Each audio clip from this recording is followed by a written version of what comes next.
आज मध्यकालीन भारत के इतिहास के एक ऐसे चैप्टर पर चर्चा करेंगे जहां से वुमेन राइट जैसी इक्वालिटी शब्दों की उत्पत्ति हुई।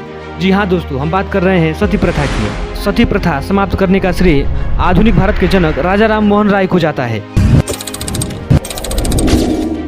हमारी कहानी की शुरुआत होती है साल 1757 से। ये वो साल था जब British East India Company Bengal के नवाब सिराजुद्दौला को हराकर बंगाल प्रांत पर कब्जा कर लेती है। ये वो समय था जब इंडियन सोसाइटी में कई सारी बुराइयां थी, जैसे कास्टिज्म, चाइल्ड मैरिज। कई ऐसे केसेस में बच्चों को खरीदा और बेचा जाता था। एक आदमी कई सारी बीवियां रखता था। एजुकेशन के लिए इक्वालिटी नहीं थी। इसके अलावा सती प्रथा जैसी खतरनाक बीमारियों से समाज जूझ रहा था। उम्मीद है सती प्रथा के बारे में आप सभी को पता होगा। इतने सारी कमियां होने के बाद भी अंग्रेज समाज के किसी भी मैटर में इंटरफेयर नहीं करना चाहते थे, क्योंकि वो यहाँ लूटने और शासन करने के लिए आए थे। तो ऐसे सोशल कंडीशन में पैदा हुए राजा राम मोहन राय। राजा राम मोहन राय का जन्म एक अमीर ब्राह्मण परिवार में हुआ था। इनकी अर्ली एजुकेशन की शुरुआत गांव के ही एक स्कूल से हुई थी।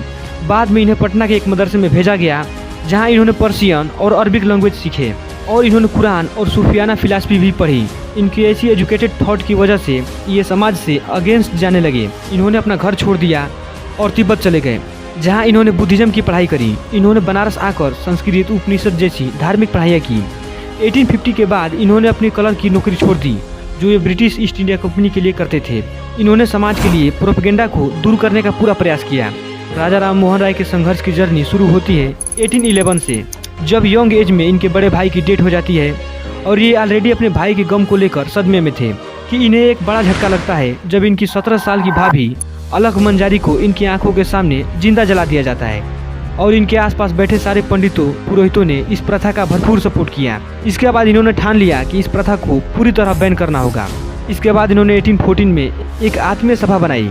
इस संघर्ष को हम अगले पार्ट में देखते हैं।